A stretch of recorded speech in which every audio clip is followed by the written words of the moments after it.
too harshly. But the idea that somehow we have a compensation culture, well, an argument against that, maybe not a complete argument, completely convincing argument, is actually look at some of these occupiers' liability cases. There clearly little evidence of the judges being prepared to support a compensation culture. Many of the people's claims failed because the risks inherent or dangers inherent in what they're doing were obvious, and they were treated as people who've chosen to run those risks. The fourth point, then, just straightforward, is that the 1957 Occupiers Liability Act governs the duties to lawful visitors, and the Occupiers Liability Act 1984 governs duties to trespassers. Remember, I made at the beginning a distinction between the liability to lawful visitors and then also separate approach liability to trespassers. So the approach is similar, but there are some marked differences, as you probably expect. So, first then to lawful visitors and the 1957 Occupiers Liability Act. Right. So now, just remember that this is an Act of Parliament, so you will have to make sure that for your preparation for classes and so on, that you get the acts and read them. The good news is, particularly the 1957 Occupiers Liability Act is a very short act. There's a big deal to it, and I think it's written in a very clear way, and with a little bit of concentration. Its meaning is not as impenetrable as you can sometimes find in legislation. So the 1984 Act is a little longer, but it's still a very clear piece of legislation. When I say it's a little longer, the 1957 Act runs to about a page. The 84 Act is just a couple of pages, with lots of gaps between the sections. So turning first, let's just have a look. I've underlined some key concepts, and there's one which I haven't underlined, which I want to mention. Just make sure that I don't forget to mention. So section 2, subsection 1 says this: an occupier, so clearly a key word is here is an occupier. What is an occupier? Of premises owes the same duty, and then the duty is described, the common duty of care to all his visitors, except in so far as he is free to and does extend, restrict, modify or exclude his duty. So you can see here what section 2.1 is doing. It's actually just tidying up the historical the complication. So the occupier owes the same duty, the common duty of care, to all his visitors. What it is also allowing for is the possibility that people might choose to exclude that. For example, you've signs saying you enter these premises at your own risk, for example. Of course, whether or not those survive the Unfair Contract Terms Act 1977 is another matter. But the Act is saying that there is a common duty of care owed by the occupier to visitors. Then the section 2, subsection 2, goes on to say a little more about the common duty of care, and we'll explore that further. But it says the common duty of care is a duty to take such care as is reasonable to see that the visitor will be reasonably safe in using the premises for the purposes for which he is invited or permitted by the occupier to be there. Right. Important point. The reason why I've underlined reasonably safe is to make the point that the common duty of care does not impose a duty to make sure that the premises are safe, but rather to make sure that the visitor is reasonably safe. So there can be hazardous premises. That the existence of hazardous premises on their own does not breach the Act. The responsibility of the occupier is to make sure that the visitor is safe, not that the premises are safe. So we need to know who is the occupier, who might a visitor be, and actually a little more about the extent of that duty contained in section 2, subsection 2. But before I turn to the idea of an occupier, I just want to make the point that the Act actually does give an indication as to what is meant by premises. So you need to have a look at section 1, subsection 3a. Because it adds to, if you like, the list of what you might expect to be premises, which are land, building, and so on and so forth. Premises include also movable structures, such as a vessel, a vehicle, or an aircraft. So that might be slightly more surprising. So obviously, going into a shop, coming to university is entering premises. But if you came to university by train, then, for example, in that movable structure, the train carriage, those are premises for the purposes of the Act. So we need to look at the question of the occupier, what is a visitor, and a little more about the nature of the duty. So let's start with the occupier, the meaning of the occupier. Well, according to case law and also to learned writers, an occupier is a person who has sufficient or effective control of premises, and there may be more than one occupier. So let's just sort of pause for a second. Right, sufficient or effective control. Sufficient control is a phrase used by Lord Denning in the case of Wheat and Laken. This was Lord Denning when he was actually one of the law lords before he decided that he'd go back to the Court of Appeal as the master of the rolls. So he says sufficient control. Effective control is a phrase used by Jenny Steele in her textbook on tort. But it's the key thing to remember, it's about sufficient control. It is not the same as owning. So you can have somebody who might own a premises who could be an occupier. You may have somebody who has some kind of control over the premises without necessarily owning them, and they could also be an occupier. And the case Wheat and Laken also illustrates the point that there could be more than one occupier of premises. So the facts of Wheat and Laken were this. Laken was a brewing company, and they owned a public house. I think it was called the Golfers Arms. So they owned a pub, and they put in there a manager, and the manager and his wife lived in the pub. And the building was on at least 2 floors, from what I can make out. The downstairs area was the public house, and the upstairs area was accommodation for the manager and his wife. Now, the manager occupied those premises and his wife occupied those premises not as a tenant, but they had what is called a license to occupy, and that was given to them as part of the employment contract that they had, the manager had with the brewing company. And one of the things that was permitted, one of the things that the manager, or more particularly the manager's wife, was allowed to do was actually to take paying guests and give them accommodation in the upstairs apartment, in their private accommodation. So for their own profit, I guess as a perk, maybe, you know, they were allowed to then run something like a bed and breakfast operation. So that was the setup. The upstairs was the private accommodation. Downstairs was the public house. Now, one of the agreement between the public house, between the brewers and the manager, allowed the brewery to have access to the building upstairs and downstairs for the purpose of inspecting the premises, but also for the purpose of making repairs as well. Now, turning to the events that were the cause of this legal action. Wheat was the name of a couple who was staying upstairs as paying guests, and one night Mr. Wheat was going downstairs to the bar, and he was moving down an unlit staircase. The reason it was unlit was the bulb had been removed from the top of the staircase for some reason. So as he was found dead at the bottom of the staircase, and he'd obviously fallen. Now the speculation was, if you read the case, that what caused the fall was that the banister, or the handrail that he was presumably touching, it actually stopped 3 steps above the bottom of the staircase. So in the dark, it's assumed that what had happened was, as he was feeling his way down, he came to the end of the handrail, assumed that he was actually then about just above the floor, and he then stepped out. But instead of stepping out and onto the floor, he stepped out into thin air, and he fell, and he was killed by the blow. Obviously killed him.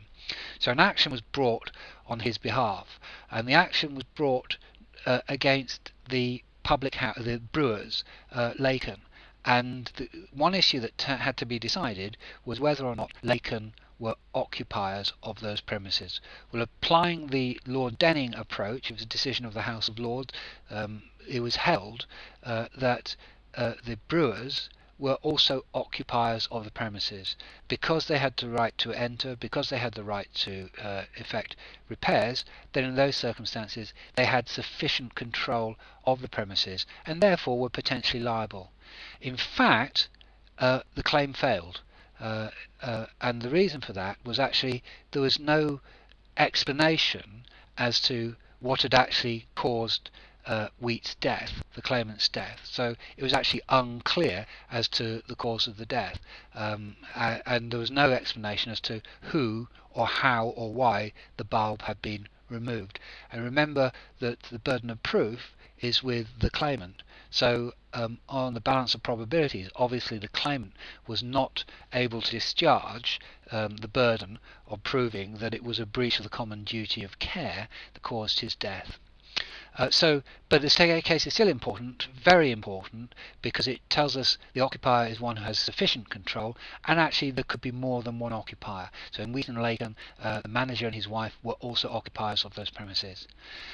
Point to make though is that to be liable as an occupier, ownership and or possession is not required as long as there is control. And Harris and Birkenhead shows that there can be control even when the premises are empty. Very briefly, what happened in Harris was that Birkenhead Council, as part of a slum clearance scheme, had compulsorily purchased a number of houses, and one of the houses that they had given the notice that they were going to enter, they'd effected they put in train the compulsory purchase procedure, was actually occupied by a tenant, and the tenant was offered alternative accommodation, but she chose not to take that accommodation, and she just left the premises. Well, Birkenhead had a policy of boarding up the empty houses because children would get into them, but unfortunately in this particular case they didn't board up the house, and the claimant was a young child.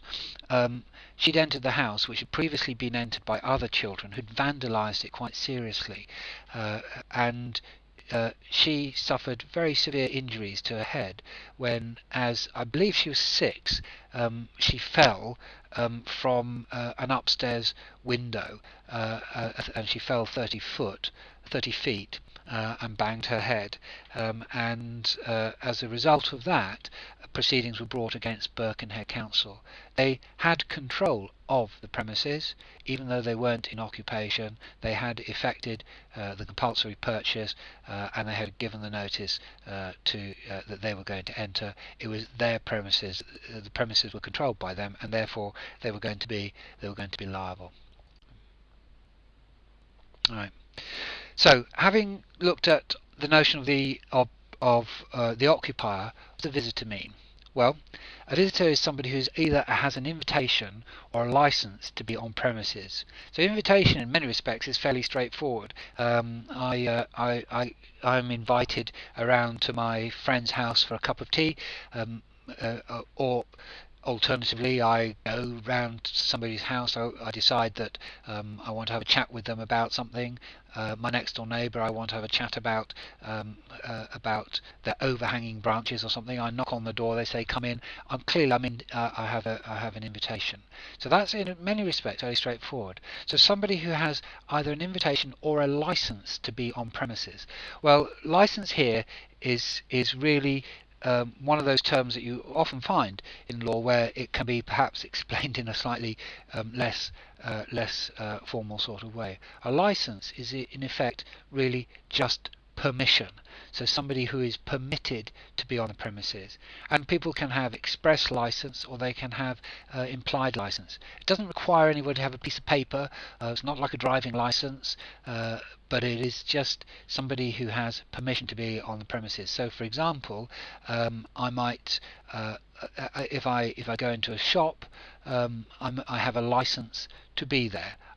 Clearly I am permitted to be going to a big supermarket or something like that. And there are many situations where it's clear that people are permitted to to be on premises. So the postal workers who walk up the garden path to deliver the post have a license to come onto the premises. So a visitor is somebody who has an invitation, otherwise known as the invitee, or somebody who has a license, otherwise known as the licensee, to be on those premises, invited or permission. But, and this is important, a trespasser, this is perhaps obvious, a trespasser is not a lawful visitor. So the 57 Act deals with the invitee or the licensee, but it doesn't deal with the trespasser. That's the 84 Act. And the important point I want to make really is this, is that a lawful visitor may become a trespasser. So somebody who is invited onto premises or permitted to be on premises for one reason, who does something which is not permitted, may actually become a trespasser. So if I am clearly allowed to be in Tesco's superstore to do my shopping. I'm clearly allowed to be in the toilet if I want to relieve myself, and therefore I'm a lawful visitor. If I decide whilst I'm in there that I'm going to have a cigarette, then I could well change from being a lawful visitor to a trespasser, because my permission doesn't extend to doing something which is forbidden, smoking on those premises. So it's important to have that distinction. And Tomlinson and Congleton Borough Council illustrates this, as well as a number of other points which we will be looking at later on. What happened in this case was the Congleton, the council, owned a piece of open land, which was a kind of recreation park, fairly wild. It had a lake in it. Now, swimming in the lake was prohibited. Unfortunately, what happened to the claimant, Tomlinson, who was a young man, he wasn't 20 yet. He decided that he'd dive into the lake. Well, he dived into a shallow part of the water. He did a running dive. His head struck a shallow. It struck a sandy bed, but he just kind of entered into shallow water, and the result of that, he suffered severe head injuries and neck injuries, which then left him paralysed. So he brought his proceedings, but his lawyers had to make the concession in the proceedings that the claimant had actually become a trespasser, and what had made him a trespasser was that although he was lawfully present in the park, by doing something which was not permitted, in this case diving into the pond, because swimming in the pond was not permitted, that had converted him from being a lawful visitor into a trespasser. Right, so the common duty of care, let's look at that now. Right, as I said at the very beginning, the occupier's liability, the law of occupier's liability is the law about the extent which somebody is liable for the state or condition of premises which they occupy. And that's really very important. It is Occupiers Liability Act 1957, and also the 84 Act for that matter, relates to the state or condition of the premises. It doesn't relate to the activities that are carried on there. So if the harm befalls someone because of the state of the premises, somebody falls into a ditch, then there may be liability, but not if there is not in relation to any activities were carried on. So when I say falls into a ditch, there will be liability under the 1957 Act. If activities are negligently conducted, then the Act does not apply, but the tort of negligence, the general tort of negligence, may apply instead. So, and this distinction is clearly shown in the case Bottomley and Todmorden Cricket Club, 2004. It's a decision of the House of Lords.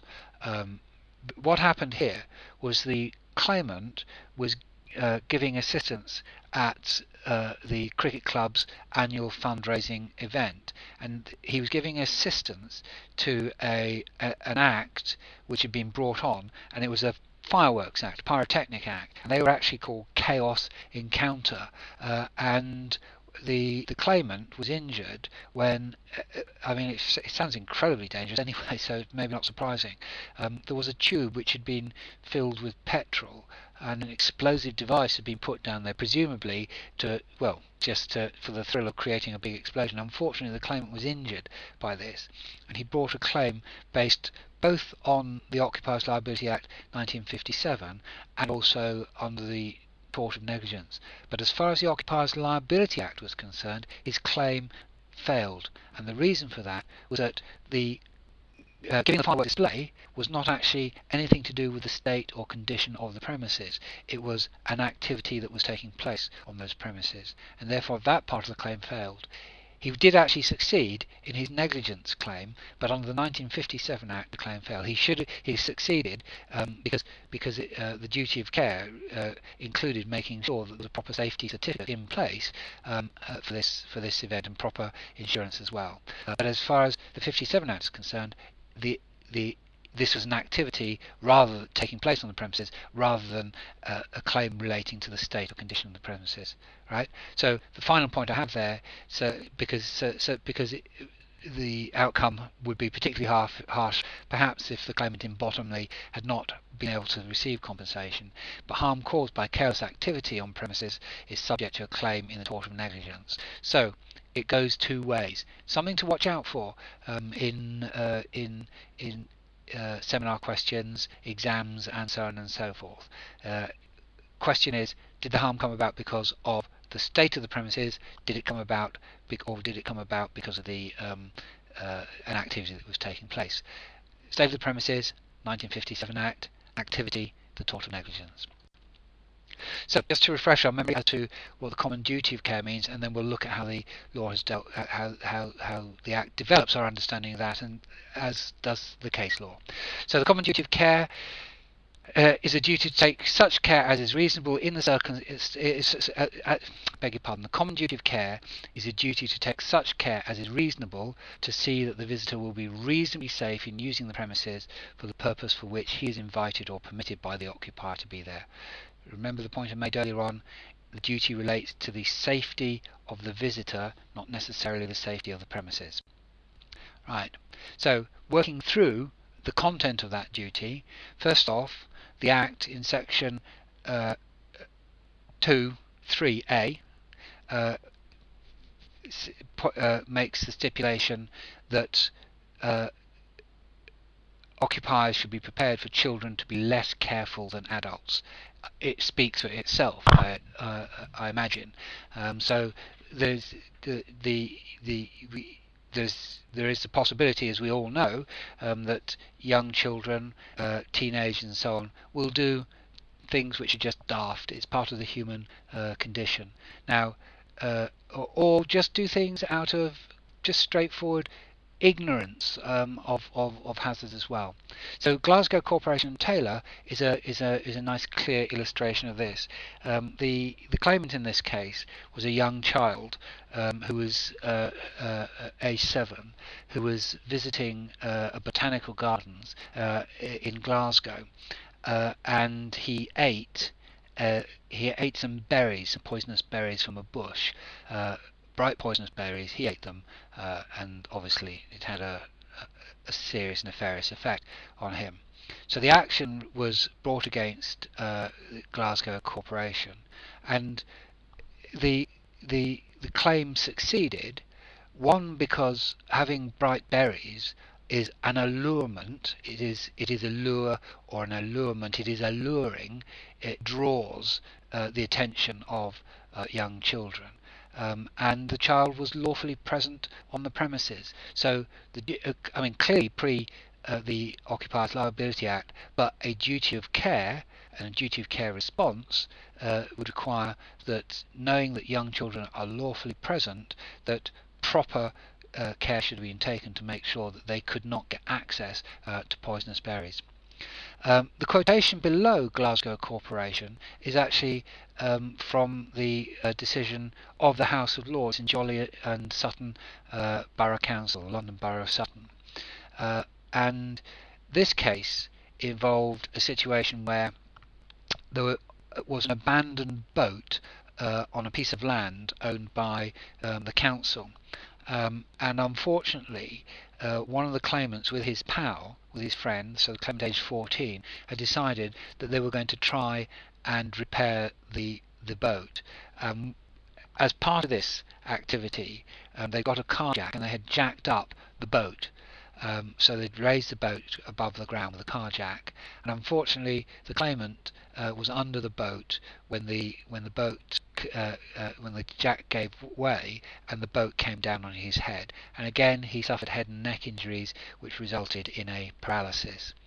The local authorities, the council, did say in their evidence that they were aware that children were coming onto the premises, and they were aware that the boat could be an attraction to them. What they argued was that the only danger that they would have foreseen was that the children getting on the boat would fall through rotten planking on the boat. But they said that in the light of foreseeing that danger and not foreseeing the way this incident occurred, this harm occurred, that they should have made plans to remove the vessel. And it was held that the vessel being a foreseeable hazard to children, however that hazard might have materialised, introduced the requirement that the rotting vessel, should have been removed, and it was therefore held that the duty of care towards the children had been breached. In the process of giving judgment, Lord Hoffmann says, and again just pointing to the obvious, it has been repeatedly said about children that their ingenuity in finding unexpected ways of doing mischief to themselves and others should never be underestimated. So the position of the law, particularly when this hazard was, when the boat was known to be hazardous to children who were present on the land, then they should have done something about it. So in a way, it's an illustration of the good old remoteness of damage point. If harm is foreseeable, it is the type of harm is foreseeable, then the way that the harm manifests itself is not fatal. Even if that is an unexpected way in which it's going to manifest itself, it's not going to be fatal to a claim. So they knew the boat was harmful. The fact that they might not have expected kids to get under there and try and jack it up with a car jack was irrelevant in this particular case, and therefore the claim succeeded. However, we did talk about, at the very beginning, we did mention the fact that you might expect parents to supervise very young children, and this is the approach that the common law has taken. So an occupier may expect very young children to be supervised, and may expect that reasonable parents will not allow their children to be put in danger without protection. Now that statement that I've just read you is more or less a direct quotation from Mr. Justice Devlin, as he then was, in the case of Phipps and Rochester Corporation. And what happened in Phipps was a little boy who was aged 5 was out blackberrying with his sister, who was 7. They lived nearby where they were blackberrying, and they wandered onto a piece of land which was a kind of demolition building site, in a kind of state of half or semi-completion, and children did come onto the land, and unfortunately, the little boy fell into a ditch, which was, it seems not completely concealed, but there was some grass around it. He fell into a ditch and he broke his leg. The claim failed on the basis that there was a duty to the children, but there was equally an entitlement for the occupiers of premises to expect that young children would actually be properly supervised and not put in danger. And this line of thinking was reiterated in Bourne Leisure and Marsden in 2001, which is the case that I based one of the initial scenarios on. What happened in this case was a family was staying at a leisure park stroke campsite, and when they signed in, they were given information about the hazards on the campsite and in the leisure park. So it had woodland, it had ponds and so on, and they were told where the locations were. And generally it was made plain to them that there were the premises could contain hazards for young children.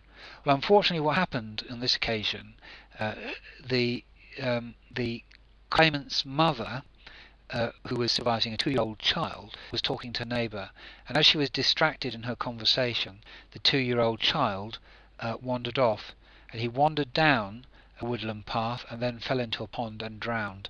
And he brought proceedings, well, they were brought clear on his behalf, and the argument was that given the nature of the hazard and given the fact that young children were present, that the pond should have been fenced off. And in fact, it was argued that the kind of precautions people might take if they have a pond in their own back garden and little children should be this level of precaution that should have been taken with the ponds in the leisure park.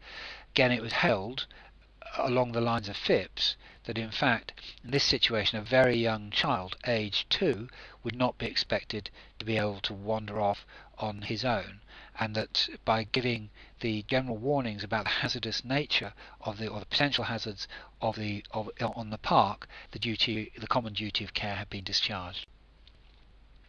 As far as further elucidation of the common duty of care, the Act does also provide that people who come onto premises who are skilled visitors on those premises, obviously for the purpose of an invited activity there, can be expected to understand what the risks are in the job that they're doing. So a person in the exercise of his calling will appreciate and guard against any special risks ordinarily incident to that calling or to the calling. So if I bring an electrician into my house to fix the wiring, the reason I brought the electrician in is because I assume that they know that the electric wiring is hazardous. Is hazardous if interfered with by people who don't know what they're doing. They know what the risks are. If the electrician ends up electrocuting himself, they normally turn around and say, "Well, you were the electrician. I wasn't. That's why you were hired to do this." So this is illustrated in the case of Rolls and Nathan, which was decided in 1963, and this involved 2 chimney sweeps who died in circumstances in the end were never really explained, but they had been they'd been engaged in an industrial setting to clean and do some repair work on some boilers, and they'd stopped the work during the day because they'd run out of materials. In fact, they'd run out of cement, and were due to come back the next day to continue the work. Well, the next day they were actually found dead of carbon monoxide poisoning in the boilers. It got into the kind of chambers of the boilers, and it was held that in those circumstances they were chimney sweeps. They knew the risks that were inherent in getting in working in enclosed spaces where heating system was in operation, and therefore there was no liability because their expertise, their calling was such that they should have appreciated the risks and been able to guard against them from themselves. As far as warnings are concerned, an occupier can discharge the duty of care by giving warnings as long as they're sufficient to make the visitor reasonably safe. In Poppleton and the trustees of Portsmouth Youth Activity Centre, recent decision of the Court of Appeal, 2008 decision, this involved a claim by a young man who had visited the centre before, and on this occasion he was visiting the centre to use a climbing wall in the centre, and he decided that he would leap from the top of the climbing wall to try and catch hold of a buttress. There were signs around the premises prohibiting leaping. They weren't actually in the room or the hall with the climbing wall in it, but they were displayed elsewhere. In the leap he was unsuccessful. He fell to the ground, he fell awkwardly and was severely injured as a result of that fall of 30 feet. It was held that the risks inherent in what he was doing were obvious, and therefore there was no liability. But there is no need to warn of obvious dangers. So in Staples and West Dorset, claimant slipped on the cob or harbour wall at Lyme Regis. It's a Georgian structure, an early Georgian structure, and it made of granite, and it was wet and it had algae on it, and the claimant slipped, and it was held that the danger of walking on that granite surface next to the sea was obvious, and therefore there was no liability. Slightly different situation in Clare and Perry, which involved a woman who leapt over a 6-foot wall, or leapt down from a 6-foot wall to get to a coast road. She and her partner had been at a social event at a hotel by the sea, and they decided when the bus that was due to take them back to the town where they were staying couldn't take them, so they presumably had to wait for the next one, that they'd have a look at the coast, they'd have a look at the stars and sky, and her partner, who happened to have a part of one leg amputated and a bad hip, he went over the wall and dropped down about 2 to 3 feet and suffered no ill effect.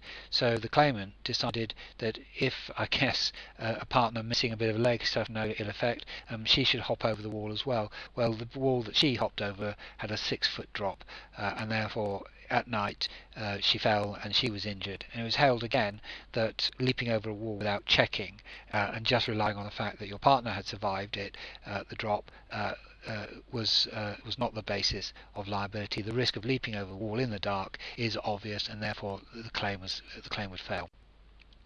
Right. Just a couple of points finally on the common duty of care.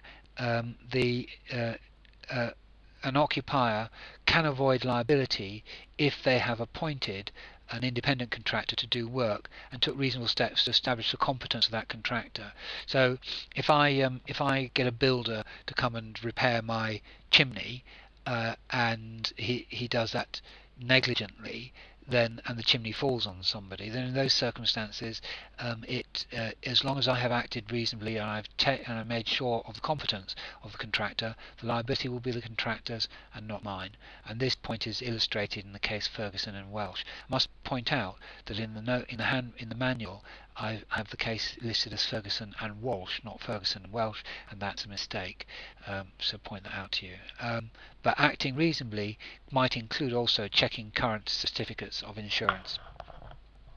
And then, as a final point on the 1957 Act, the common duty of care and exclusion, liability can be excluded, but it's now governed by the Unfair Contract Terms Act 1977, which by now you're familiar with from contract law, so I'm not going to delay you unduly with that, save to say that two things which I'm sure will come as no surprise for you. An occupier cannot by a notice or contractual term or other means exclude liability for death or personal injury. Section 2 subsection 1. Other loss, so damage to property for example, can only be excluded if the exclusion or limitation clause satisfies the test of reasonableness. So now turning to the position of trespassers and the operation of the Occupiers Liability Act 1984. So as we said, lawful visitors, the duties, their entitlements are governed by the 1957 Act. Trespassers, so those who enter without a permission or without being invited, their position is now governed by the 1984 Occupiers Liability Act. It's worth saying before we get going on this is that before the 1984 Act came into effect, the position as far as trespassers were concerned was governed by a duty of humanity. So in theory, certainly for a long time, no duties were owed to trespassers on the basis that they'd not been invited onto the land, the law would give them no protection. But an important decision, Harrington British Railways Board, before 1984 created a duty of humanity owed to visitors, to trespassers, and you can take from the from the way the duty is described that that was actually a considerably lesser duty than the duty of care. The 1984 Act now governs the situation, and so the Act governs the occupier's duty in respect of the risk of injury on premises because of a danger due to the state of the premises. So that's section 1, subsection 1 of the Act. So the first thing to point out is that the liability to occupy of the occupier to the risk to a trespasser is in relation to the risk of injury. The Act does not give remedies in relation to damage to property. So if you remember Miss Patel, who fell into the ditch whilst trespassing, if she breaks her leg, she may have a remedy. We shall see. But if she also then ruins her her briefcase as she's going to work by falling into the ditch, then as far as the 84 Act is concerned, it does not give her a remedy for damage to her property. So first, when does the occupier's duty arise? Well, we're told when it arises by section 1, subsection 3 of the Act, and it arises where an occupier is aware of a danger or has reasonable grounds to believe it exists. So there is either the test of actual knowledge, did the occupier know of the danger, or the test, which is a kind of negligence sort of test, would a reasonable person, or would a reasonable occupier, more precisely, have grounds to believe that the danger exists. So if the occupier isn't aware of danger, and if it was in circumstances such that a reasonable occupier would not have been aware of the danger either, then in those circumstances liability will not exist. And that's illustrated in the case of Rind and Ashbury Water Park, 2004 decision of the High Court. And what happened in this case was the claimant, who was a trespasser, dived into a lake, a reservoir, in order to retrieve a football, and as he entered the water his head struck a submerged fiberglass container which was on the bed, a pond bed, and he suffered very serious head and shoulder injuries, and that left him with a permanent disability. So he brought a claim based on the Occupiers Liability Act 1984. Now the occupier had not placed the container on the water's bed, on the pond's bed, and had no way of seeing it by a visual inspection of the water from the banks, and so it was held that there the occupier didn't know of the existence of the danger, and didn't have reasonable grounds to believe it exists because he couldn't see it, or his staff couldn't see it from the banks, and therefore the claim failed. So first off, to trigger the duty, there has to be an awareness or reasonable grounds to believe in the existence of the danger. The second trigger mechanism it relates to awareness of the possibility that there might be trespassers coming onto the land. So the second test is, and the occupier knows or has reasonable grounds to believe that the trespasser will be in the vicinity, will come into the vicinity of the danger. So this looks at awareness of the existence of trespassers. So in the initial example that I gave, if the county council, the Yorkshire County Council, was aware that people were trespassing on its land, one of the triggers may have actually been fired for liability as under the 1984 Occupiers Liability Act. And the case Donoghue and Folkestone illustrates both sides of that proposition very well. What happened in this case was the claimant, Folkestone, was a professional diver, and he dived into a harbour after midnight in midwinter, and he hit his head on a metal structure which was in the water, and again, as in the other cases, suffered severe injuries which left him with a permanent disability. Now, during the summer, the authority actually had signs around the harbour prohibiting diving and swimming, but during the winter those signs were actually removed and were taken down. So during the summer it was clear from the behaviour of the authority that they were aware that people would trespass by diving into the water, and had sought to protect themselves clearly by giving warnings. But it was held as a fact that the authority did not know or have reasonable grounds to believe that a trespasser would be diving into the water after midnight in midwinter, and therefore the claim failed. The claimant argued that the sign should not have been removed, but it was held in this case that the knowledge of the trespasser, or reasonable grounds to believe that the trespasser would be in the vicinity, that test was not satisfied in the case of somebody diving into the water after midnight in midwinter.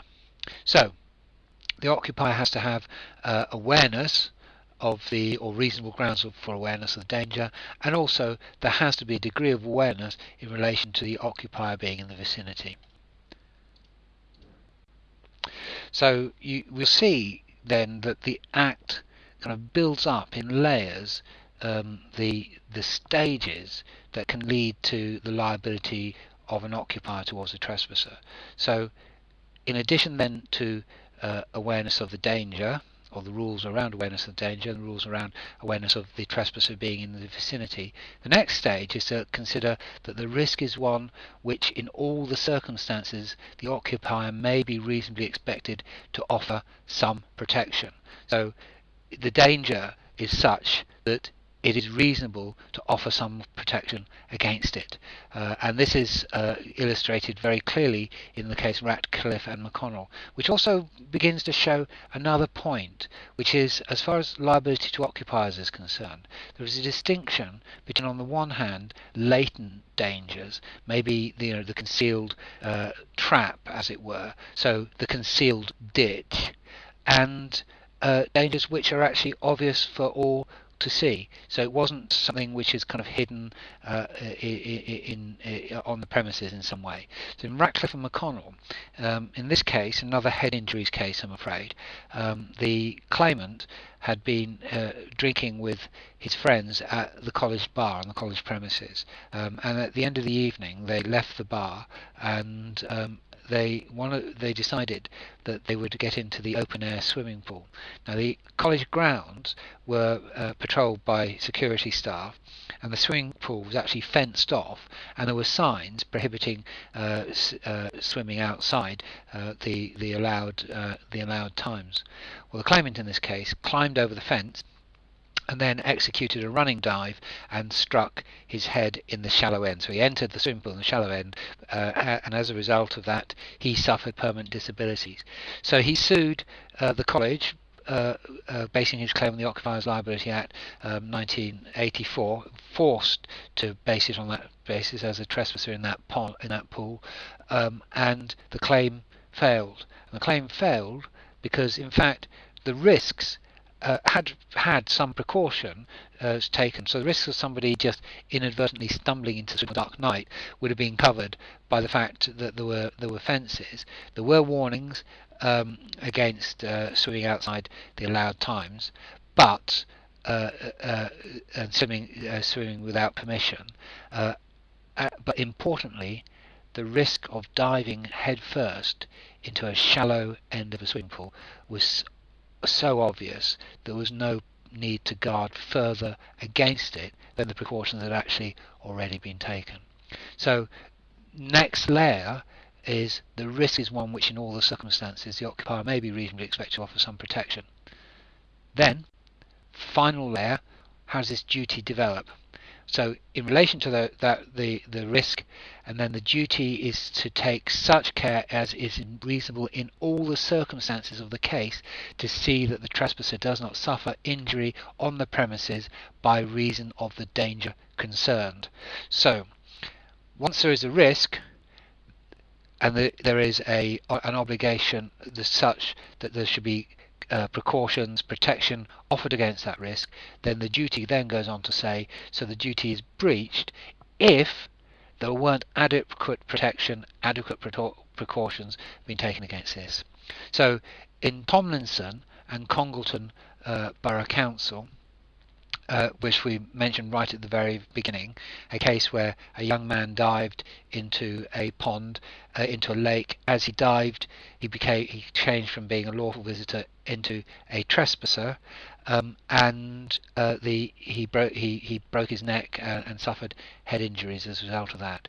His argument was, I mean, there were signs prohibiting diving and other kinds of activities as well, like windsurfing. And the authority had actually the authority at one stage had decided that it might well have to plant vegetation on the edge of the pond to stop people getting in, so get some reeds up growing and so on. But again, just simple illustration of the point. It was this was the risks of diving into a pond are so clear that in fact there's no further need for any precaution other than the ones that had already been taken, and therefore the duty hadn't been breached.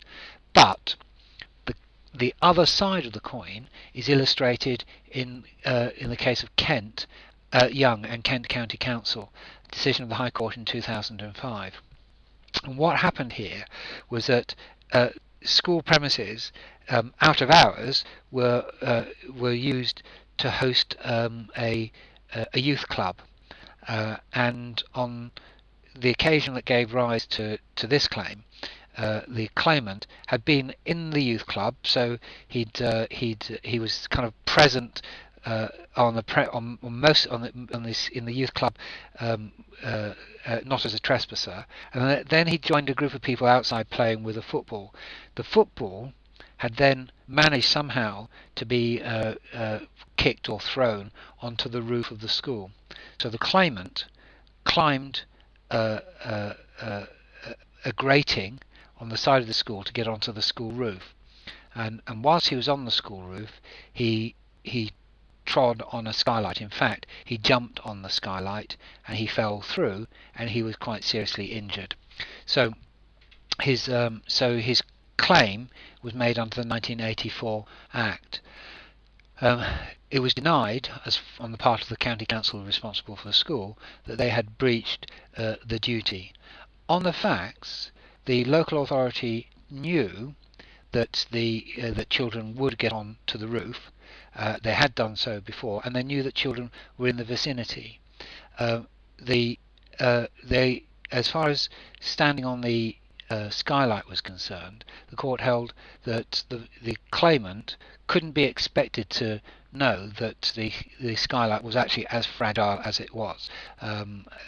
But the important point was that the precaution that could have been taken, the care that could have been taken, was to cover the grating so that young people could not be able to get onto the roof, and therefore the breach of the duty had taken care because they hadn't taken sufficient. The breach had occurred because they hadn't taken sufficient care to stop people from getting onto the roof, which was a measure which could have been quite easily taken. So there you have contrasts of the two. I have to say, in the case of Young Kent County Council, the claimant was found 50% contributorily negligent, so he didn't get the full claim, but it was held that there would be liability. And so I just want to kind of finish off on the duties of trespasser to show you how the thinking of the law has actually developed along these lines, with three fairly recent cases. The first one is Kern and Coventry Healthcare Trust, which is an interesting case because you can imagine that that in the light of this, Young might have been considered in a slightly different way. It might have come out in a slightly different way. But what happened in Kern was that this involved a claimant trespasser who was aged 11, and he was one of a number of youngsters who regularly were present in hospital grounds, and what he decided that he would do was to climb up a fire escape, but he didn't climb up the fire escape the normal way. He decided to climb up the outside of the fire escape and managed to then fall off the fire escape from several feet up. was severely hurt, and his injuries were physical, but also the brain damage produced that he suffered produced personality change. So quite well, very serious consequences for him. His claim failed, and the reason that his claim failed is that he knew, he gave in evidence, he knew, one, that he had no right to be on the fire escape. He knew that what he was doing was wrong, and he also knew that what he was doing was dangerous. And in those circumstances, the court held that the local authority were not going to be held, the hospital authority were not going to be held to be liable for somebody who would climb up on the outside. And the court was also harking back to this point about the grey and dull safety regime. The court considered what the alternatives were, what precautions could have actually been taken, and it would effectively mean that the whole of the grounds would have had to have been closed off.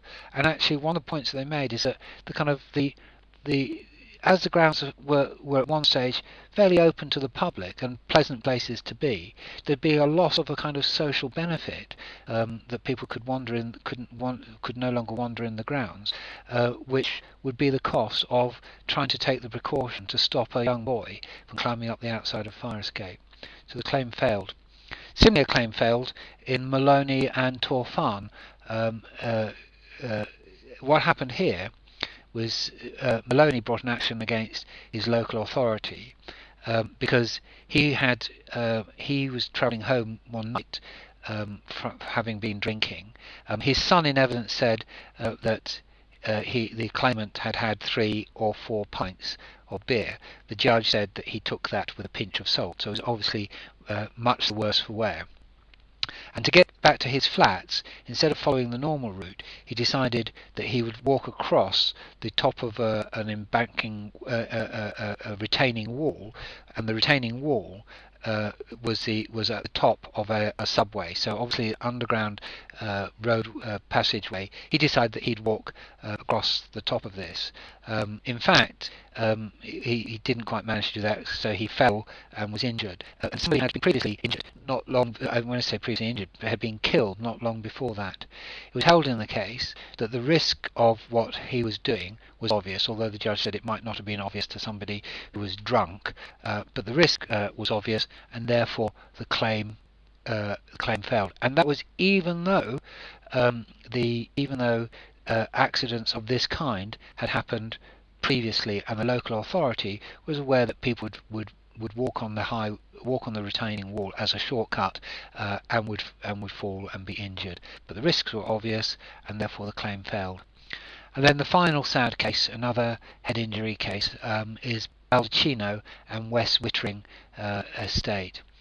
The facts of the case were that the claimant, a youth, had swum out to a marker buoy or a navigation buoy on a beach, and he'd clambered onto the navigation buoy. He and his friends apparently had been swimming around and doing it earlier during the day. So the incident occurred after lunch. The lifeguards on the beach, if they saw people doing it, would tell them to get off, and the boy clearly knew that he wasn't supposed to be on there. In fact, they'd been told warned earlier in the day that they shouldn't be on the buoy. So the lad the claimant got onto the buoy. Unfortunately, the tide was going out, and he dived into the water. He dived into a shallow quantity of water, and again suffered head injuries and neck injuries, and had a permanent disability as a result of that, paralysis as a result of that. His claim failed. He was a trespasser, so the boy was premises for the purposes of the legislation. He was a trespasser, and the important point to consider in this case was that it wasn't that the boy was dangerous. What was dangerous was the activity that was undertaken by the youth. So the marker buoy, the premises themselves, was no danger in those which would be reasonable to offer some protection against. The danger came from the activity that was undertaken by the boy, and therefore on that basis his claim failed. So There you have it. Occupiers liability, two acts. The 1957 Act deals with the liability to lawful visitors. Clearly, an act which is replicating or seeking to replicate in statutory form the common law duty of care in the form of the common duty of care.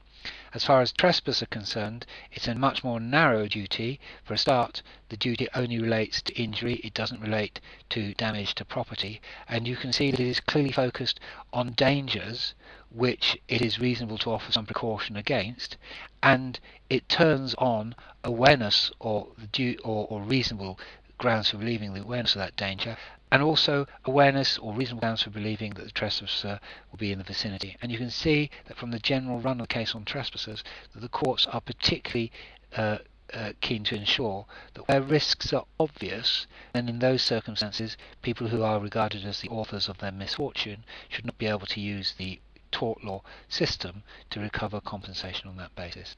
Thank you.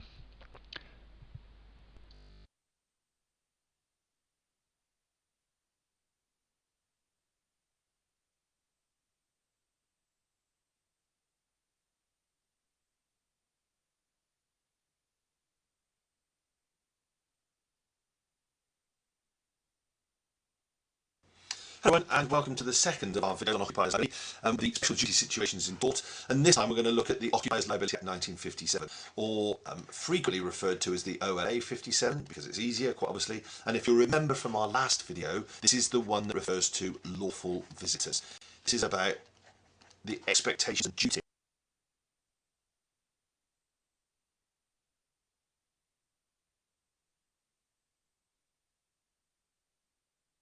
So what is aiding and abetting as a criminal charge? Well, aiding and abetting is often called accessory.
Welcome to video presentation number 11.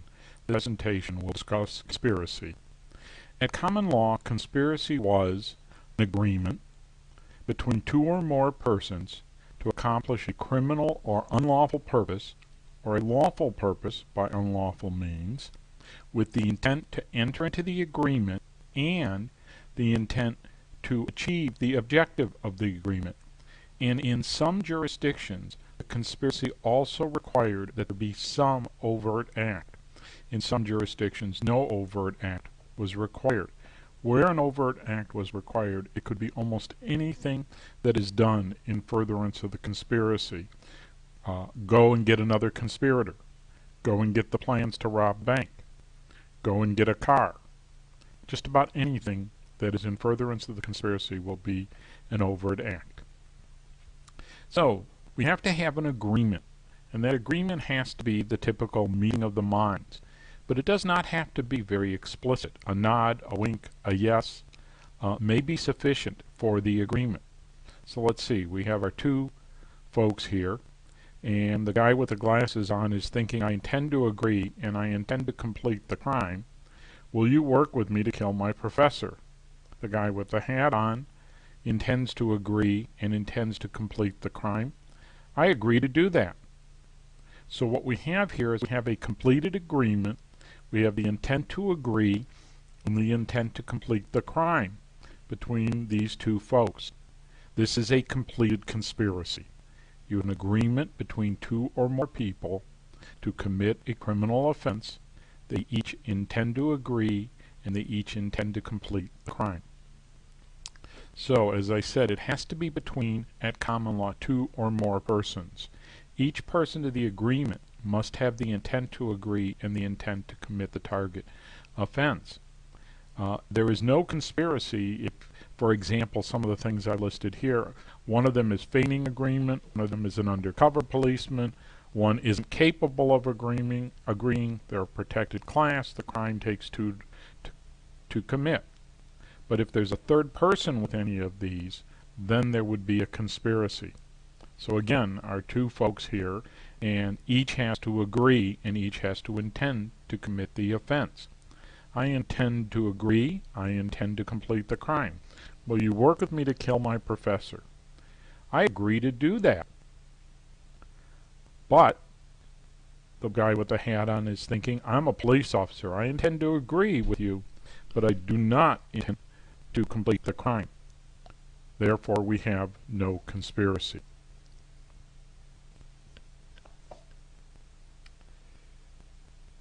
Again, at common law conspiracy, you had to have two intents. There had to be an intent to agree, and there had to be an intent to achieve the objective offense, the objective of the agreement, the target crime.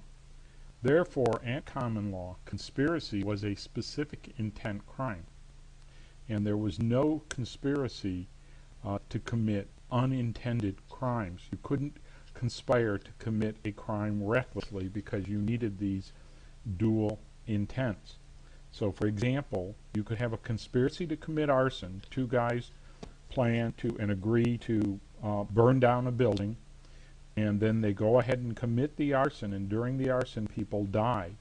You could not have a conspiracy to commit reckless murder or felony murder because of the need for the specific intent for the crime. Let's look at the Model Penal Code now as a variation on this. A person is guilty of conspiracy with another person or persons to commit a crime if, with the purpose of promoting or facilitating its commission, he agrees with such other person or persons that they will engage in conduct that constitutes such a crime, or agrees to aid in the planning, commission, attempt, or solicitation to commit such a crime. And we're going to see each of these has a significance. As indicated before, the common law conspiracy needed two or more to commit. The Model Penal Code takes a different approach. You notice the Model Penal Code says a person is guilty of conspiracy and then goes on if he agrees. The defendant agreed with another to commit the crime. This means that under the Model Penal Code approach, a single person can be guilty of conspiracy even though the other is incapable of conspiring, doesn't want to conspire, doesn't have any purpose to promote or facilitate. The defendant will be guilty even if the other is, again, feigning, is an undercover police officer, not capable of agreeing, or a protected class who the crime is intended to protect. So, our two fellows again, the guy with glasses, I intend to agree, I intend to complete the crime. Will you work with me to kill my professor? I agree to do that. But the other guy with the baseball hat is thinking, I'm a police officer. I do intend to agree, but I do not intend to complete the crime. This is a completed conspiracy under the Model Penal Code, whereas at common law, this would not be a conspiracy. But because the Model Penal Code takes the unilateral approach, you can have one person guilty of conspiracy. Now, the culpability required for model penal code conspiracy is with the purpose of promoting or facilitating its commission. This means that the defendant must have the conscious object to bring about the prohibited result or to cause the prohibited conduct to occur. Whatever the result is for the target offense or whatever the conduct is required for the target offense, it must be the conspirator's conscious object to bring that about. Okay, let's take a look at some special issues that need to be discussed with regards to conspiracy. The first of these is what's known as the Wharton rule. In this, if the crime needs two to complete, there can be no conspiracy to complete that crime. But if a third person is then part of this agreement, then you can have a conspiracy. So what are some of these examples? You need two people to commit adultery by its very nature. You need two people to engage in a duel. You need two people for the sale of contraband, obviously the seller and the buyer. You need two people for receipt of a bribe, the person offering the bribe and the person taking the bribe. So in each of these instances, the two adulterers, the two duelers, would not be guilty of conspiracy. It would require that a third person come in and agree to be part of committing this crime in order for there to be a conspiracy. The Model Penal Code rejects the Wharton rule. It basically has nothing to do with it, and you can have, where crime requires two people, you can have a conspiracy to commit that crime. Now, this merger doctrine we're going to talk about next. At common law, conspiracy did not merge with the target offense. You could have a conviction for conspiracy and for the target offense. So two people agree, are two hapless fellows who have agreed to kill the professor, and the one with the hand goes ahead and kills the professor. They can both be charged with conspiracy to commit murder, and they could both be charged with murder, the target offense. The Model Penal Code, on the other hand, merges conspiracy with the target offense. You can charge both, but cannot convict of both. And Ohio follows this merger of offenses. So again, with our two hapless fellows, they could conspire to commit murder, but once the murder has been committed, they could be charged with conspiracy to commit murder and murder, but the jury would be told that they can only convict of one. They cannot convict of conspiracy and murder. Okay, at common law, conspirators are liable for crimes committed, all other crimes committed in furtherance of the conspiracy, and that are the natural and probable consequence of the conspiracy, that is, that are foreseeable from the conspiracy. This is what occurs when you read the Pinkerton case, where the two brothers conspired to produce whiskey in violation of the tax laws, even though one of the brothers, once they started committing the target offense, was in jail and therefore could not do that target offense. The brother in jail was still responsible for the crimes committed in furtherance of the conspiracy, that is, the actual production of the alcohol without a license. And so an example, another example, conspiracy. You have two folks who conspired to commit a bank robbery, and one of them goes out and steals a getaway car. The other one goes into the bank and shoots the teller.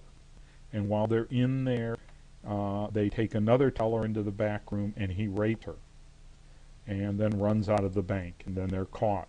They could be charged with conspiracy to commit robbery, and both of them would be guilty of the actual bank robbery, stealing of the car, and shooting of the teller, because those would all be in furtherance of the conspiracy and would be natural and probable consequences. In all likelihood, the robber that rapes the teller would not be, that rape would not be attached to the other conspirator, because it was not committed in furtherance of the conspiracy to commit bank robbery, and obviously isn't a natural and probable consequence of conspiring to commit bank robbery. Okay, the next issue we're going to talk about is withdrawal. At common law, you could not withdraw from a conspiracy. Once all the elements of the conspiracy were met, the crime of conspiracy was completed.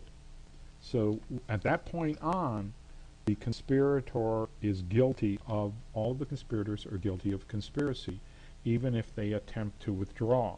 However, because of this natural and probable consequence doctrine, the withdrawal can limit further liability if one of the conspirators performs an affirmative act that notifies all members of the conspiracy, and the notice is given at a time when they can abandon their plans. Then the withdrawal will limit further liability for acts that are done in furtherance of the conspiracy.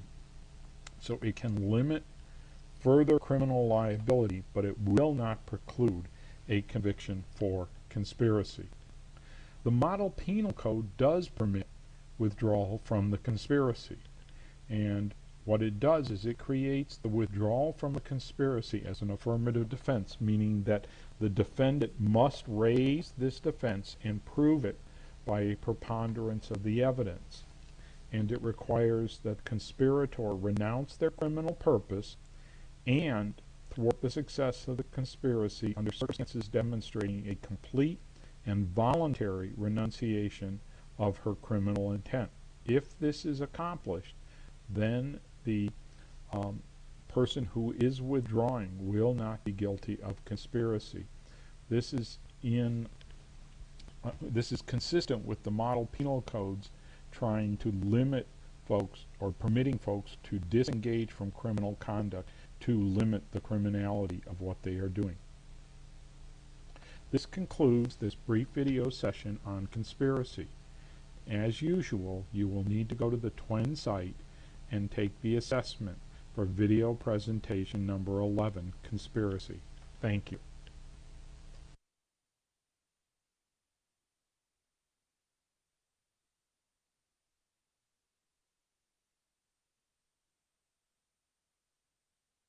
Welcome to video presentation number 10.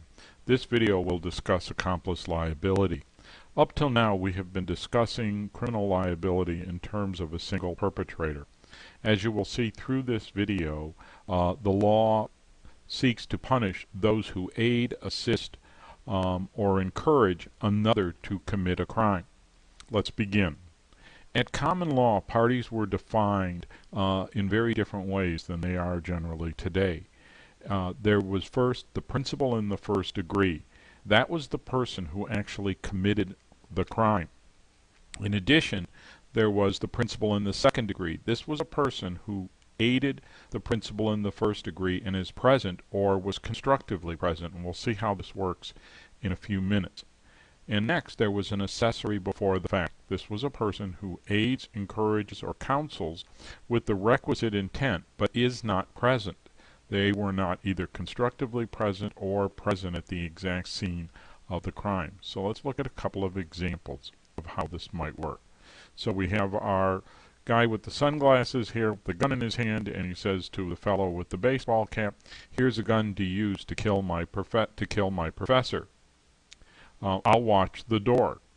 The guy takes the gun, shoots the professor. "I just shot the professor dead." Professor falls over dead. The person with the gun who shot the professor with the baseball hat is what would be considered the principal in the first degree.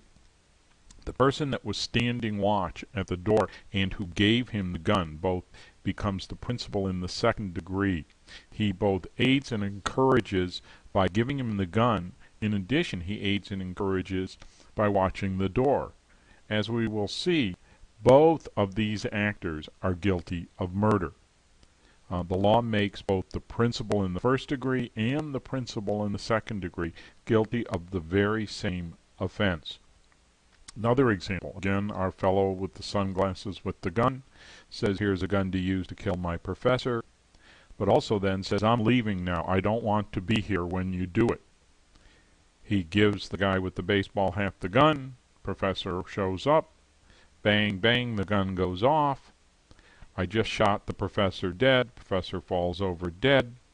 Again, the person with the gun is the principal in the first degree. They are the actual perpetrator of the crime. The person who gave him the gun and left the scene, so he's no longer present, he's not constructively present by, let's say, being outside in the getaway car or being at the door, he has left completely, is an accessory before the fact.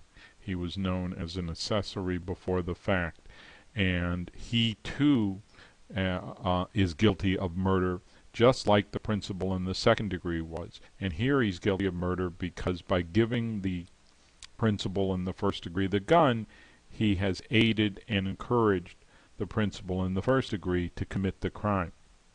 Now, in reality today, the principal in the first degree is often referred to as the principal.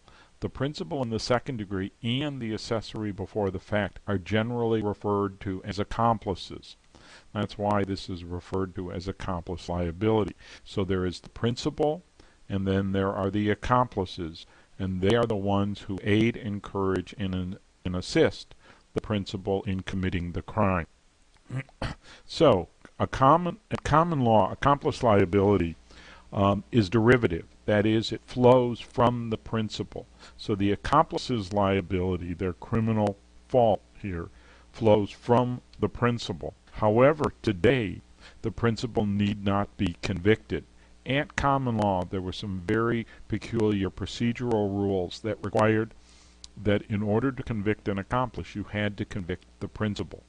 And if the principal could not be convicted, you could not convict an accomplice, obviously creating an incentive on the part of the accomplice to do away with the principal or to inhibit the conviction of principal. This is not the case today.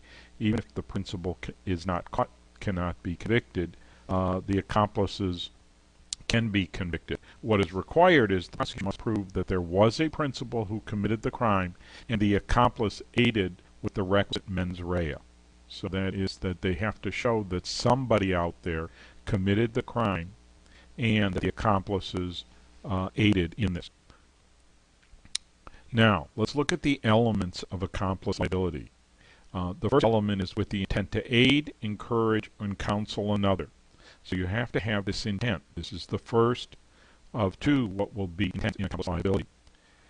One does aid, encourage, and counsel. That is, you have to provide aid, encouragement, and counsel. You actually have to do something. It's not enough that you think that you want to aid, but you actually have to aid in order to be guilty. There has to be some conduct involved, and it has to be obviously of another to commit a crime, so it has to be focused on a specific crime. So you have to aid, encourage, and counsel towards the commission of a specific crime. And finally, with the intent that that person commit the crime. So here we have the second intent coming forward. So there has to be an intent to aid and an intent that the person commit the crime, making accomplice liability, obviously, in essence, a specific intent crime, because there has to be the intent to aid, which is the conduct of accomplice liability, and there has to be the intent that the person commit the crime. Now, so let's explore this.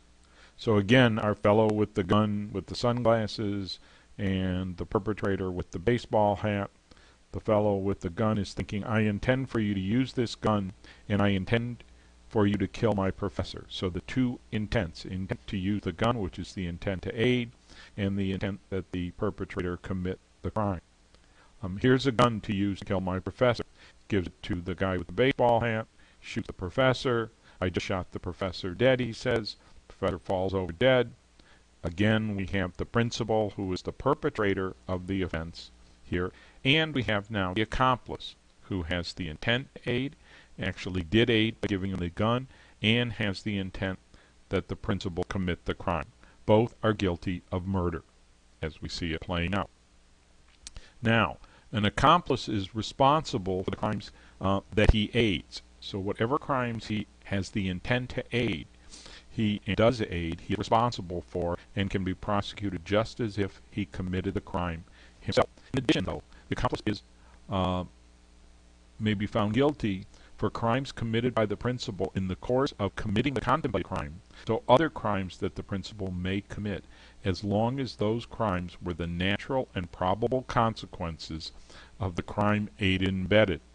And you'll see this, we'll talk about this when we talk about the cases, but it extends out the accomplice's liability to crimes that are the natural and probable consequence of the crime aided and abetted. So again, let's take a look at our two fellows here. The one with sunglasses with a gun, the one with a hat who's going to do the shooting eventually.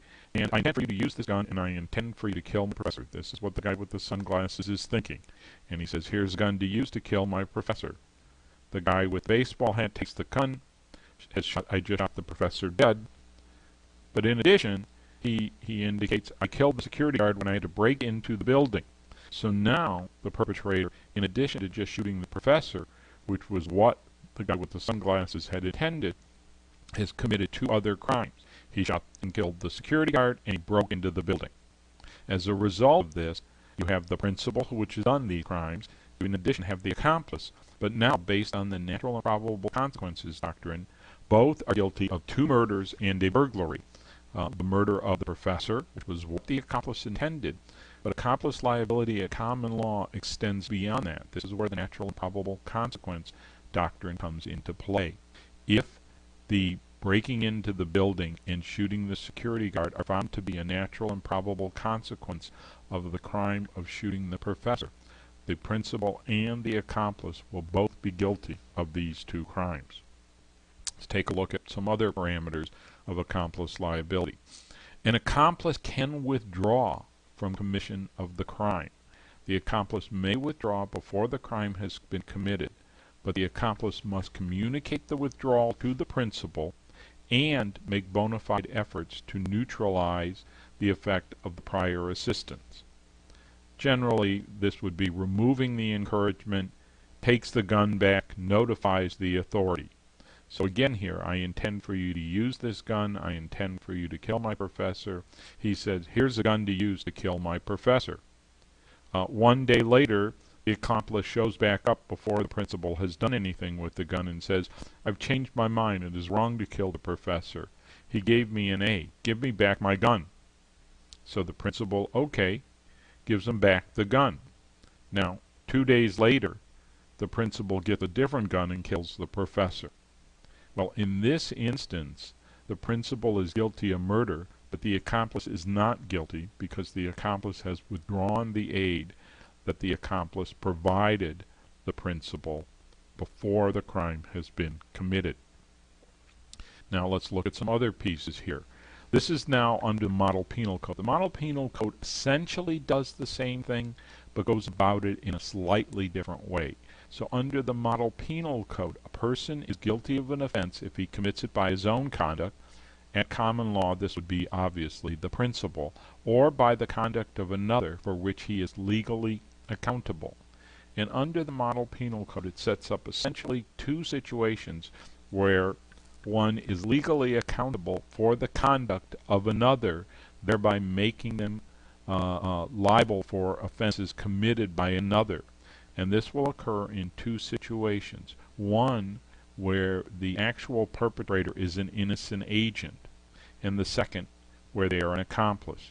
The innocent agent essentially is where the perpetrator does the conduct but does not have the culpability to commit the offense.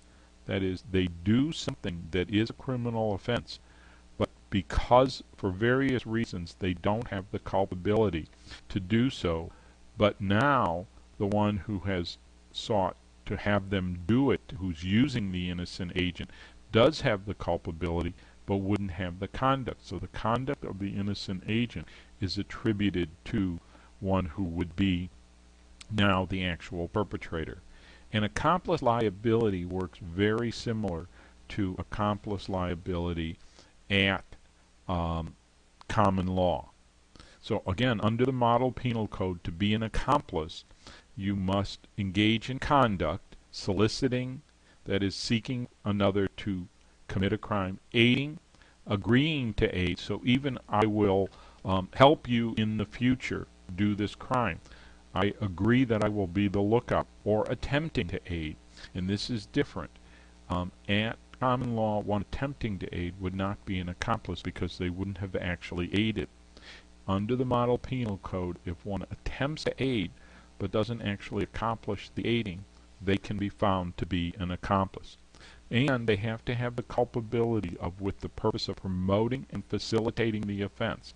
It has to be their conscious object to promote and facilitate the offense. One final little model penal code twist. When there is a result element needed for the crime that is going to be committed essentially by the principal, the one aiding needs to act with the kind of culpability required for the underlying offense, for the result element of the underlying offense. And in class we'll talk about this a bit more. So, in addition, the model penal code rejects the natural and probable consequences doctrine. One is only guilty as an accomplice for those offenses that they seek to facilitate and promote, that they have the purpose to promote. It has to be their conscious object to promote them. And if the principal goes ahead and does other things, the accomplice is not liable for them. The model penal code does permit the accomplice to withdraw. One is not an accomplice if they terminate their participation before the crime has been committed, so that's the first thing they must do, and he neutralizes his assistance, gives warning to the police, or in some other way attempts to prevent the crime. Fairly similar to the common law. Finally, like the common law today, the model penal code creates liability for the perpetrator in relation to, for the accomplice in relation to the perpetrator, excuse me. Fairly similarly, an accomplice may be convicted upon proof that a crime has been committed, that is, that a principal committed a crime, and that he is an accomplice, regardless of whether the perpetrator has been convicted. And in addition, the accomplice may be convicted of a greater offense than the perpetrator if the accomplice had the culpability for that offense.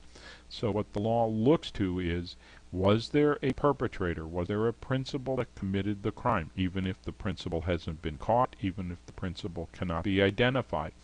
And finally then, it looks to see what the culpability is for the accomplice to determine what offense the accomplice will be guilty of. And again, we will talk about this in class. That concludes this video session on accomplice liability. As always, you need to go to the TWEN site and fill out the assessment for this video presentation. Thank you.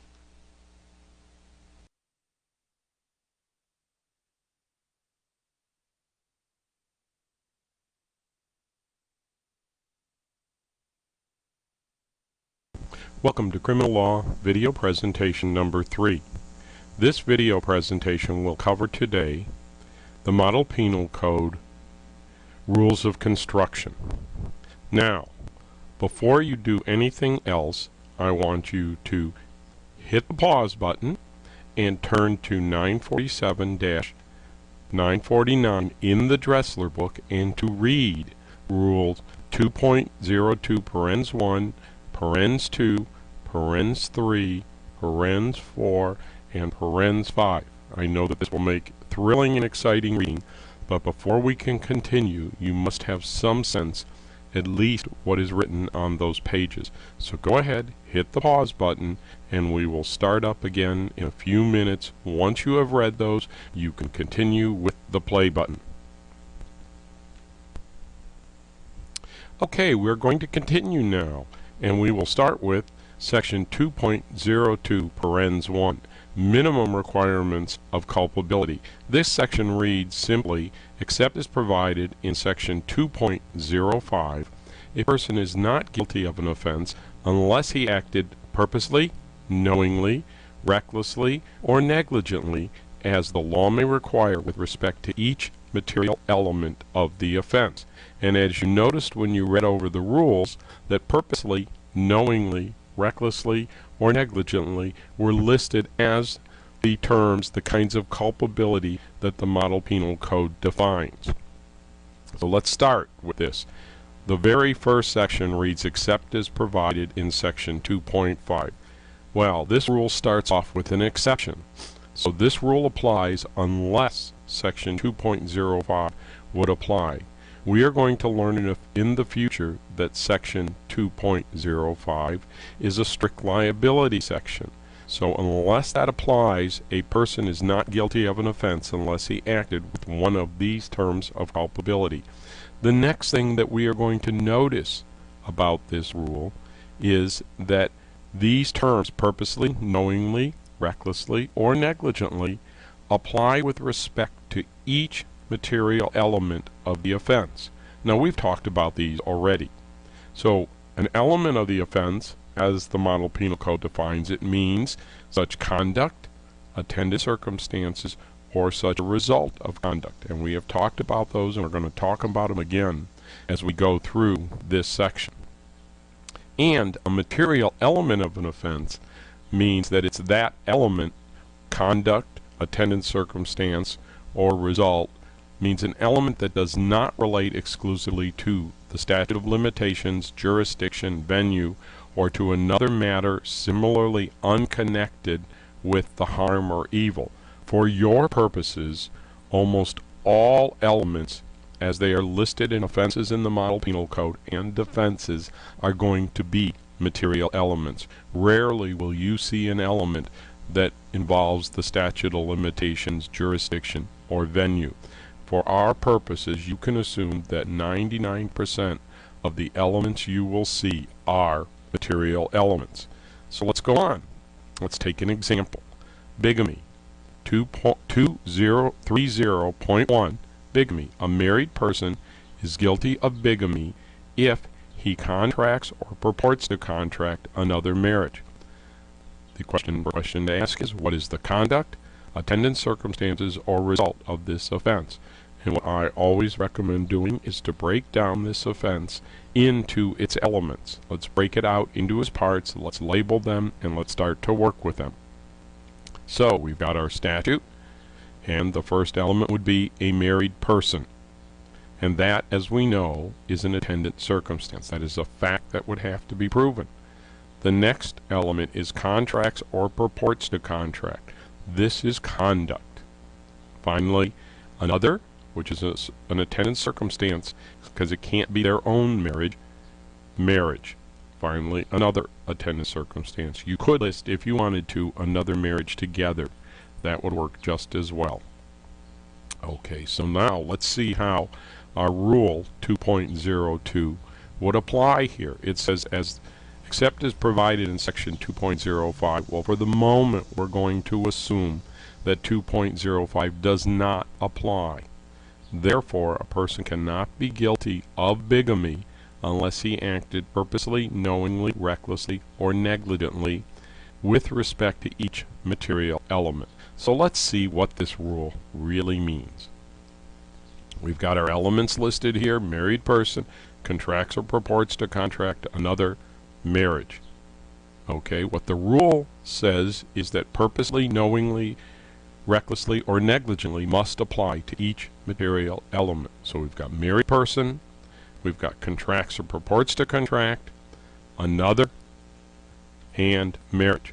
What this really is telling us, in essence, is that for each material element, there must be a term of culpability that goes with it. Now, shortly we're going to see how we decide which one of these will go with any given material element. But what essentially Rule 2.02 parens 1 is saying is that unless the offense is strict liability, there will be a term of culpability that goes with each material element. And that is what we have stated here.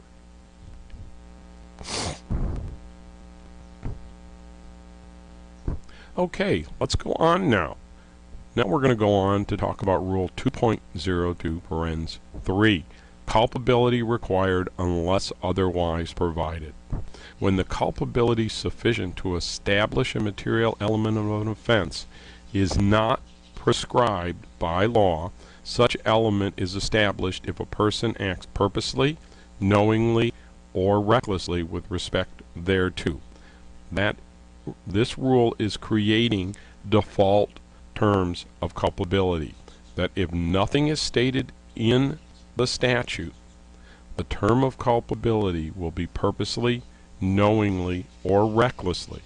and it is in the or, and it is a choice. So let's go back to our bigamy. Married person if he contracts or purports to contract another marriage. Oops, that was a mistake on my part. One should have come up first. Married person contracts or purports to contract another marriage. Okay, those are our elements as we've broken them out. This is our rule, 2.02 parens 3. If no culpability is stated, then purposely, knowingly, or recklessly will apply with respect to each element. So we've got our elements. Married person contracts or purports to contract another marriage. As you will notice, there is no term of culpability stated in the bigamy section that I have given you. There's no term of purposely, knowingly, recklessly, or negligently stated in this statute. So then, what does 2.02 parens 3 tell us? This is what it will tell us. It tells us that purposely, knowingly, or recklessly will apply to married person. Purposely, knowingly, or recklessly will apply to contracts or purports to contract. Purposely, knowingly, or recklessly another, and purposely, knowingly, or recklessly a marriage. Now, I'm often asked, which one of these do you use? Well, the way the rules were designed is that the prosecutor could use any one of the three. So they could claim the person was reckless as to being a married person. They could claim that they purposely contracted and that they knew another marriage was being contracted. So they have their choice as to which one they can use under this scheme. Okay, let's go on and look at the third rule that I asked you to read over. Prescribed culpability requirement applies to all material elements. When the law defining an offense prescribes the kind of culpability that is sufficient for the commission of the offense, that is, it states one of those terms of culpability purposely, knowingly, recklessly, or negligently, without distinguishing among the material elements thereof, such provision shall apply to all material elements of the offense unless another purpose plainly appears. We're going to focus in on various parts of this rule.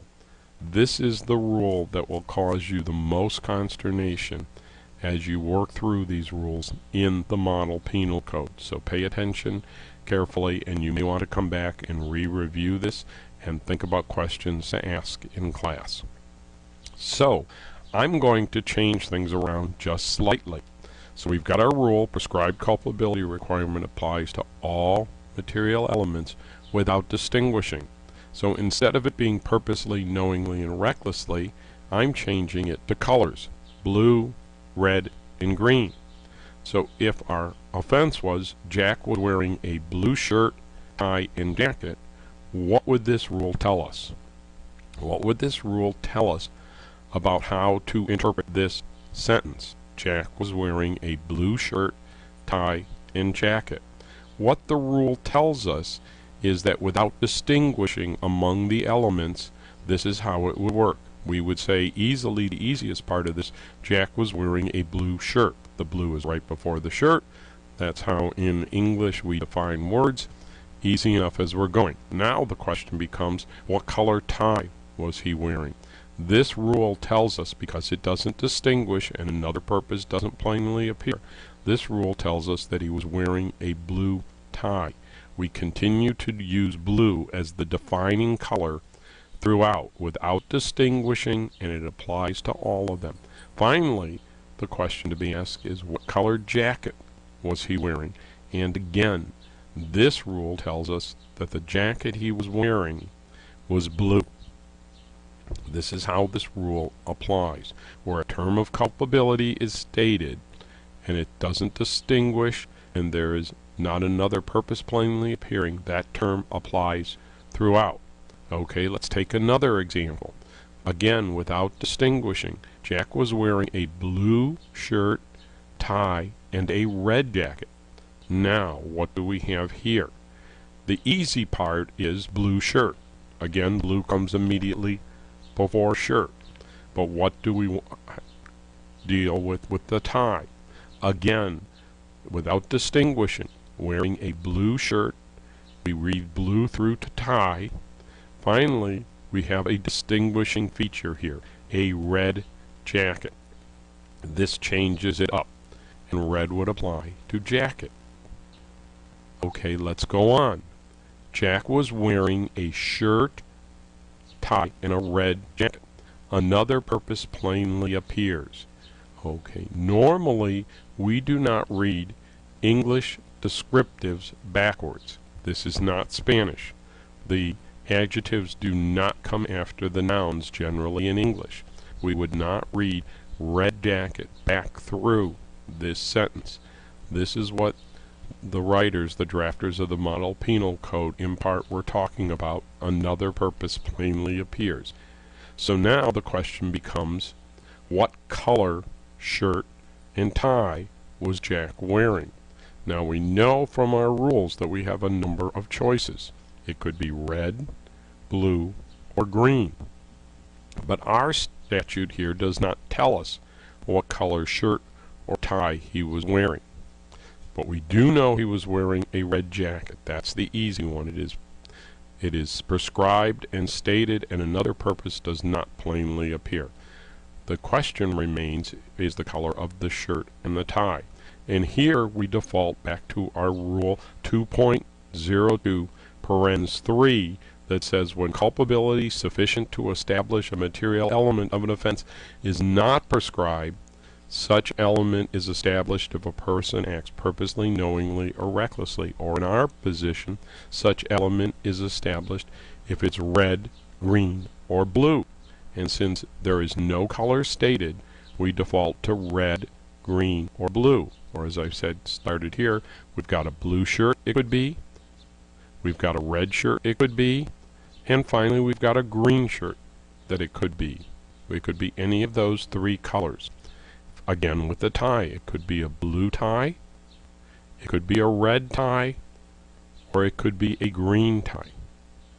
And that is how those two rules would work together, because we would not read red jacket back through the statute, and we would have shirt and tie without a color placed on them.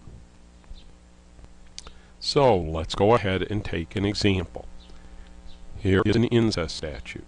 If he knowingly marries or cohabits or has sexual intercourse with an ancestor or descendant.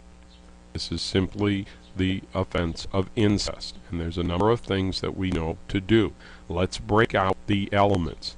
That is the conduct, the attendant circumstances, or the results that appear in this statute.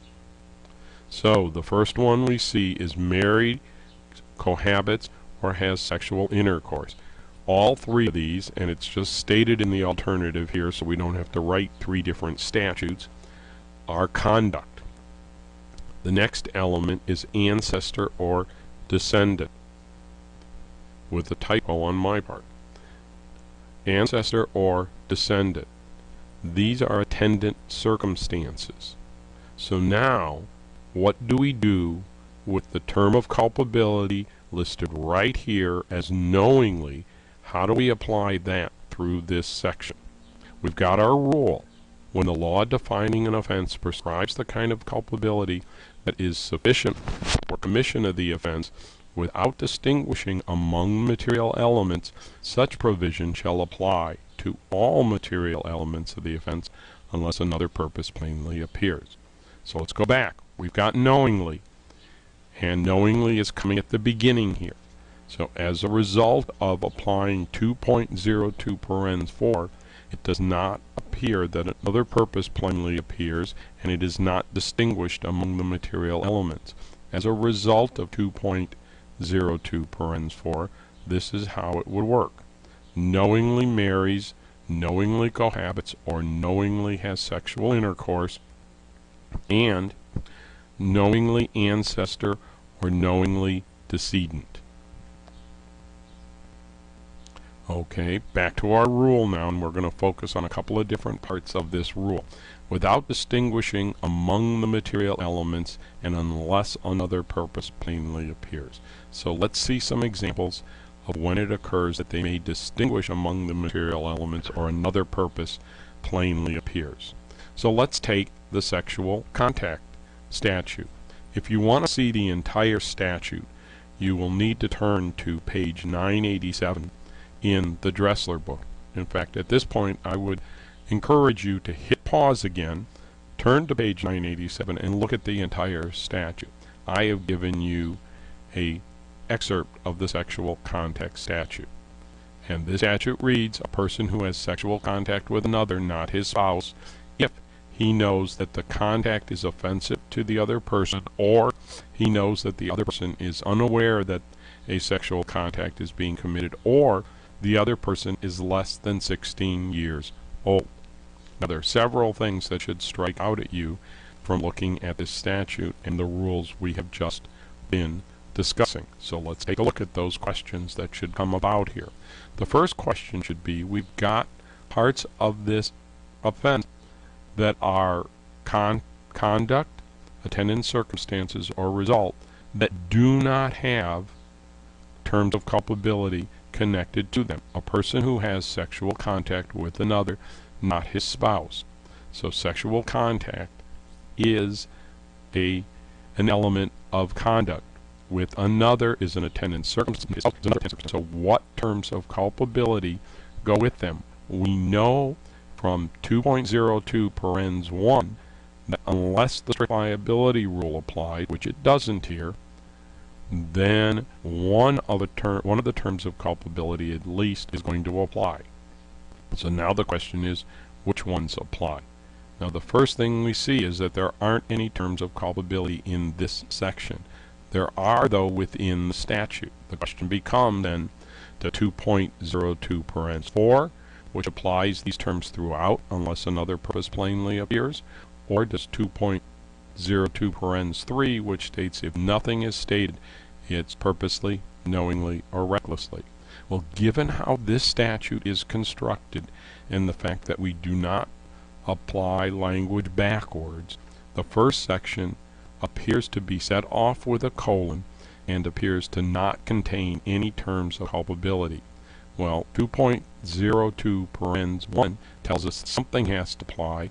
2.02 parens 3 tells us that if nothing is stated, then purposely, knowingly, or recklessly will apply to each of the unstated elements. So it will be purposely, knowingly, or recklessly as to sexual contact, purposely, knowingly, or recklessly another, purposely, knowingly, or recklessly not his spouse. Now, as to the other sections, we know something. We know that the drafters, after the colon, said he knows in 1, he knows in 2, and if you turn in the book, you'll see that he knows continues until you get to 6, which changes things up here. So, what is the term culpability that will apply to other person is less than 16 years old? Well, when we use the two rules together, Rule 2.02 parens 4, which says unless another purpose plainly appears and unless the elements are distinguished, well, here it appears that there is another purpose. They have distinguished 6 from 1, 2, 3, 4, and 5 by removing the knows from 6. This is an indication that the drafters intended to apply the default culpability of purposely, knowingly, or recklessly, or most likely in this instance a prosecution would rely on recklessly as to the age being less than 16 years old. This is how it would apply. Now we're going to go over this much more in class with a number of examples. So let's see how these rules apply as we work through them. The first rule is 2.02 parens 1. This tells us a couple of different things. One is that the first place we would go to, with the exception, is 2.05, when culpability requirements are inapplicable. We're going to talk about this next week. in class. Then, once we determine that 2.05 does not apply, the rule 2.02 parens 1 tells us that each material element must carry with it one of the terms of culpability. And that then leads us to 2.02 parens 3, which tells us if nothing is stated in the statute that purposely, knowingly, or recklessly will apply to that material element. Finally, we're going to go to 2.02 parens 4, which is going to tell us that if culpability is prescribed and if that term of culpability is not distinguished among the material element or another purpose doesn't plainly appear, that term of culpability will apply throughout that statute. And if it doesn't apply throughout that statute and won't apply to certain elements, that then just takes us back to 2.02 parens 3. If they do not have a term of culpability attached to them, we then go back to our default culpability of purposely, knowingly, and recklessly.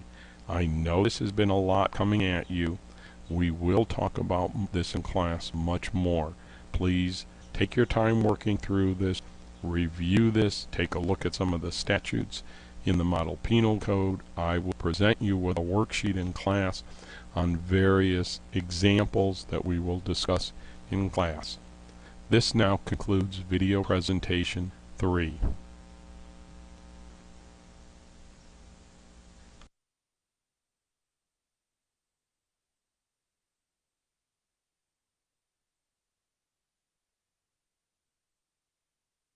Welcome to Criminal Law Video Presentation 4.